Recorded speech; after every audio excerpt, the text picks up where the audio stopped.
Hey friends, Olivia the Traveling Surgical Tech here. I had a ton of comments and questions on my last video about what happens when a case canceled, why it can't be re-sterilized, there's so much waste, all kinds of things like that. I unfortunately did have another case canceled today.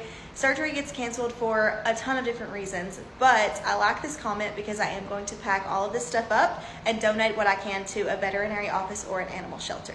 I'm just going to rapid fire some answers to the questions that were left on my last video, starting with surgeries and why they cancel. There are too many reasons to name as to why a surgery could cancel, but some of them would be if the patient was pregnant, if the patient ate before, the surgeon could have an emergency that pops up that needs to go before the scheduled surgery. But the bottom line is that all of those things are out of my control as a surgical technologist. I do respect the hospital I work at so much because if we have a surgery cancel and we have another one coming in, we do reuse the same setup for a lot of the procedures when we can. That doesn't happen all the time, and unfortunately none of these things except for the instruments can be re-sterilized. And once all of this has been opened and has been setting up for a few hours, it's no longer considered sterile. I truly appreciate all the questions and comments because I love to educate people on my career, so if you have more, just ask. We reuse a lot of these things for educational purposes, but this is going to the animal shelter. Thanks for watching. Bye!